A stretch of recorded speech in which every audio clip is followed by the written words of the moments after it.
Hello everyone and welcome back to the channel.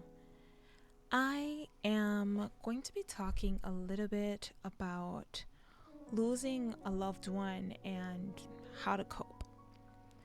Losing someone you love is probably one of the hardest things we experience in life, whether it's a parent, a sibling, a partner, or even a loved one. And even a pet. Grief has a way of making the world just feel so much heavier, quieter, and even emptier. So if you're watching this because you may have lost someone, I want you to know that you're not alone. It's okay to grieve. It's okay not to be okay. And so today we're going to talk about how to cope and heal and how to move forward without feeling as though you're forgetting them. Welcome to my channel. My name is Pixel Plum, and over here we talk about life experiences and different things that, contribute to life's successes and all kinds of different things. Basically, it's like a life coping channel. We find ways to cope. We find ways to deal with little problems, and we take it one step at a time. It's a rainy day here in Minecraft, and while I am talking about these little things, I kind of wanted to just walk around, and probably we are going to do a little bit of some gathering. We're going to gather some materials so we can start building a few more buildings around here. So I am thinking of possibly heading over the hill here and just kind of grabbing a couple things, and we can go chop some trees, maybe in a different location. And while we're chopping the trees, we can talk a little bit about like how to cope when losing a loved one, because losing a loved one is absolutely very hard. I have lost someone. I lost my best friend years ago. It will be about 17 years now that he died. And it's very sad the way he died. And I will tell you guys a bit about how he died and the fact that I was so close to where he died and I didn't even know it was him until it was too late. But for now, you know what? I think I'll talk to you guys. What is this? Ooh, this is interesting. I don't think I've ever seen this. For now, I think I'm going to talk to you guys about that. And, ooh. Okay, there is, quite a thing in here. There's even a spawner in here. And there is a zombie who is very much trying to get me. I can't open a lot of these things for some reason. But there's a little dungeon thingy that just spawned here. I kind of want to go in there, but it is, I don't know. My game is doing this thing where it's not letting me open anything. So I'm going to kind of exit the game and then go back in. And hopefully that should adjust the little issue that I'm having. But I want to talk to you guys about when I lost my friend. So it's been years now. And on the day that it happened, it was like any ordinary day. I was, kind of preparing to go out with my then boyfriend at the time. He basically was just like, hey babe, do you want to go out and grab dinner? Do you want to go out and grab some stuff, and then we could kind of cook food? And I was just like, you know what? Yeah, we can do that. So initially we were I was gonna meet up with him at this this place, and we were going to go ahead and why is it that I can't grab anything? I have no idea what is going on. I'm gonna hop down here. It's gonna take some damage in the process of that, but I'm gonna hop down here. Where did he go? Ouch! Damn. Now I can't get back up. Okay, so basically we made the decision to, what is this? Book of Updraft. Oh, okay. This is kind of cool. I'm sorry, I'm going through it right now. This is so cool. This is Book of Updraft. This is Nature's Wrath. So let me try this one. What does this one do? I'm getting a little distracted while I'm trying to tell you guys the story, but I promise I will tell you guys, ouch, the story. Where'd the zombie go? Oh. Oh. Okay, well it kills the zombies. Oh. Oh, now this is super cool. And I'm just kind of floating by. Just floating by.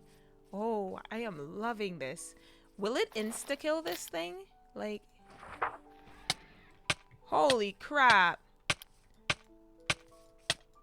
I am dying. I am taking damage. I am taking damage. Damage. I am taking damage. I was just dying. Is it like a punishment for using nature's wrath or something? If I use wrath against nature itself, is it just going to like be, oh, like I'm gonna kill you because you're trying to kill? I don't know.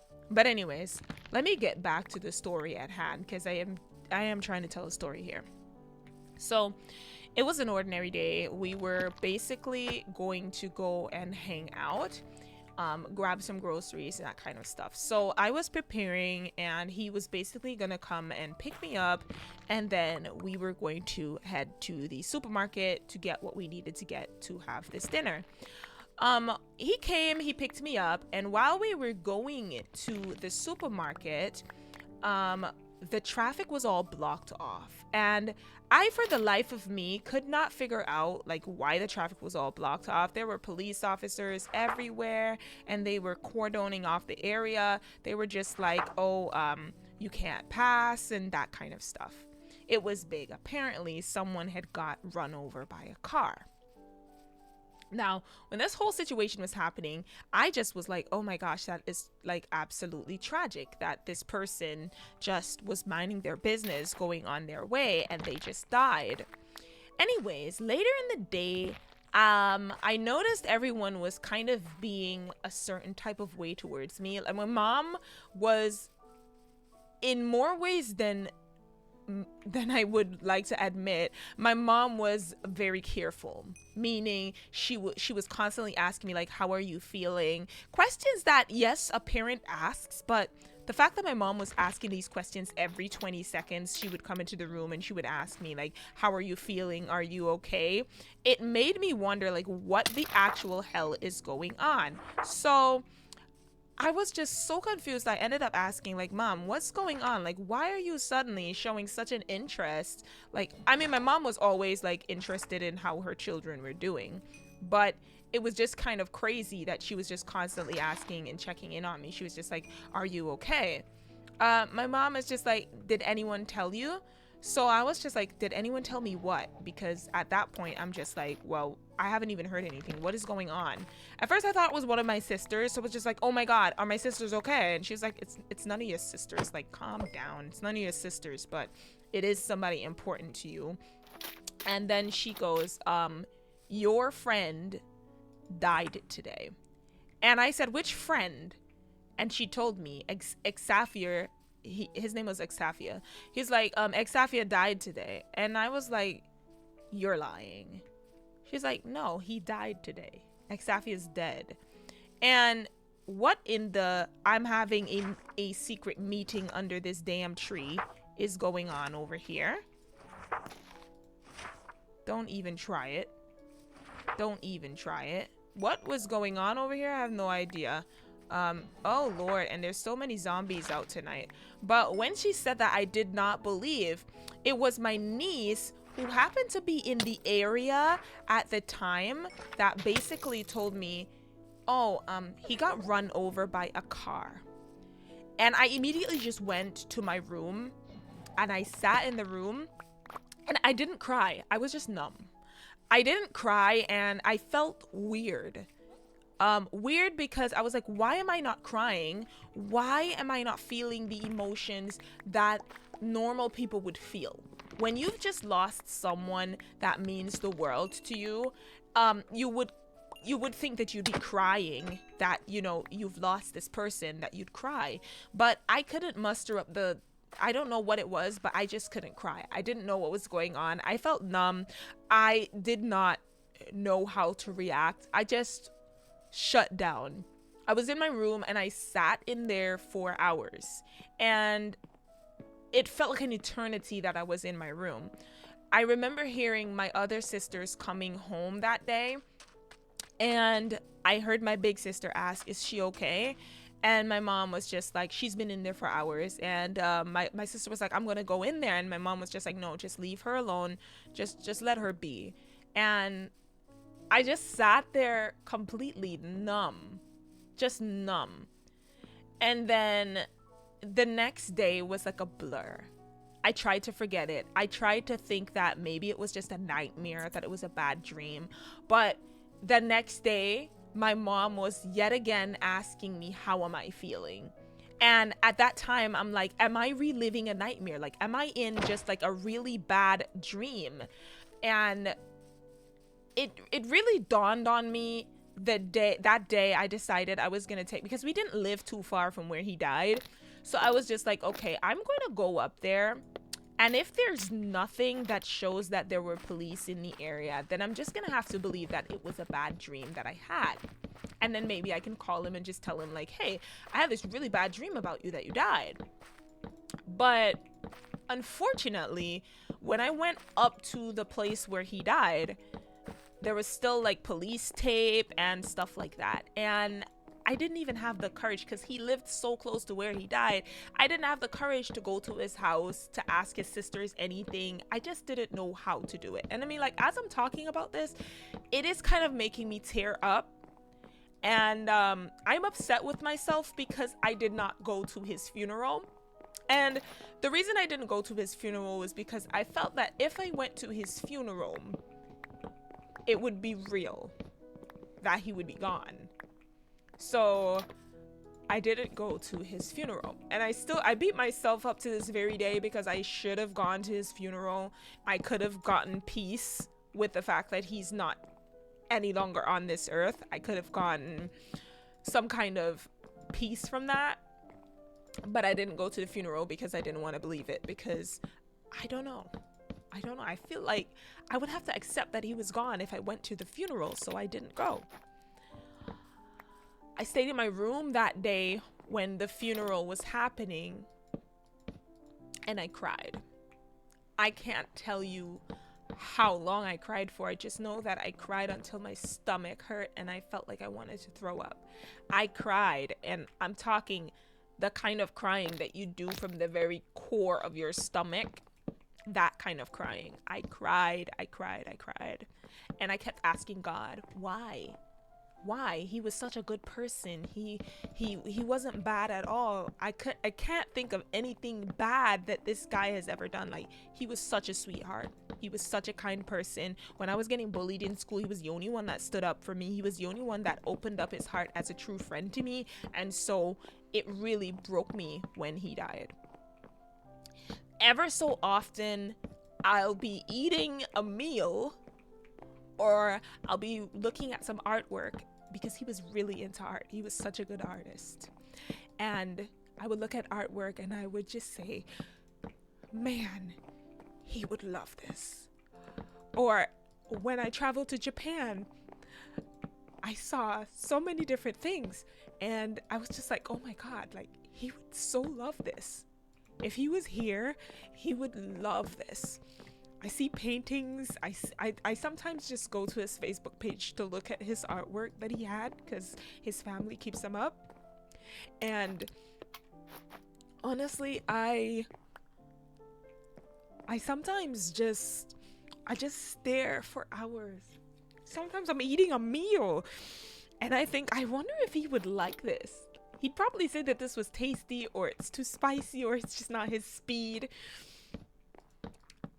I honestly, I don't know. It took a long time for me to learn how to cope with his passing.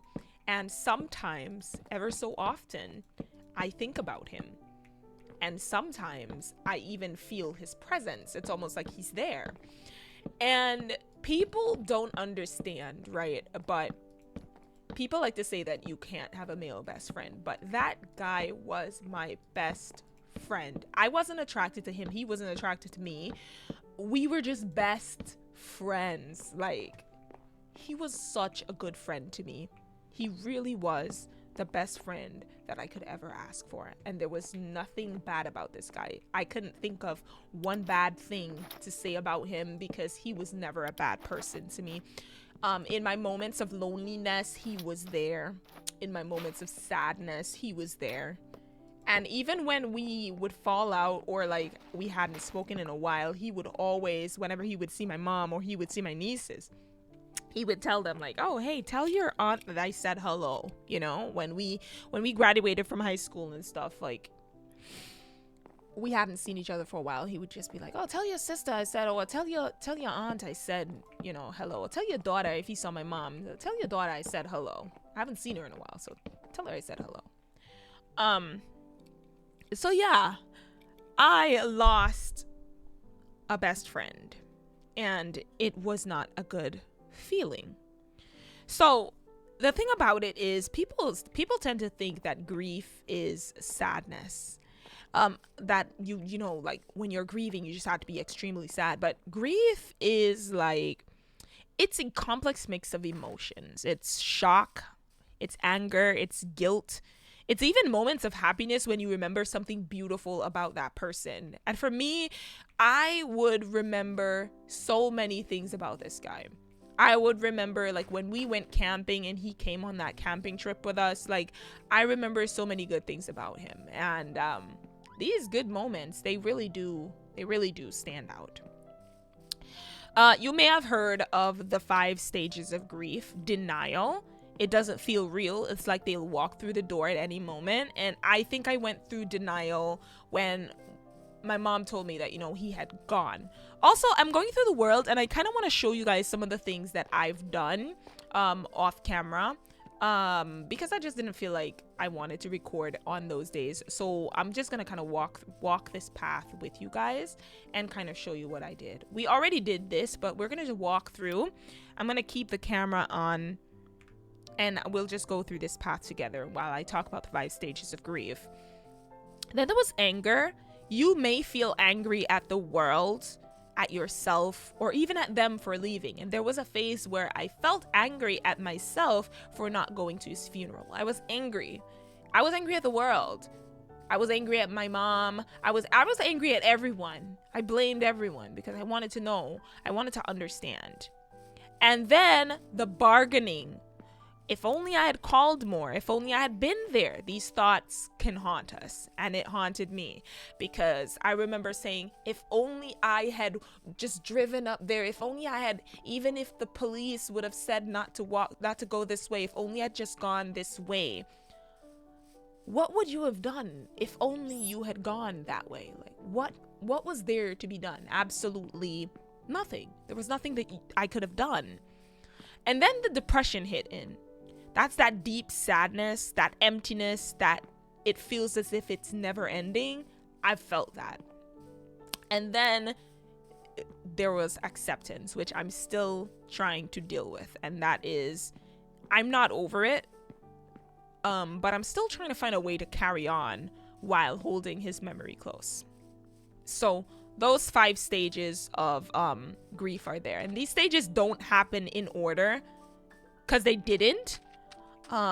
And they don't have a time limit because I'm still learning to deal with the acceptance part of it. I'm still trying to accept the fact that he's gone, that he's no longer here, and that kind of stuff. So how did I cope with this grief, and how can you cope with this sort of grief? First and foremost, allow yourself to feel. A lot of us try to suppress grief. And we have this thinking that, you know, I have to be strong or crying isn't going to change anything. But when you feel your emotions, it is a part of healing.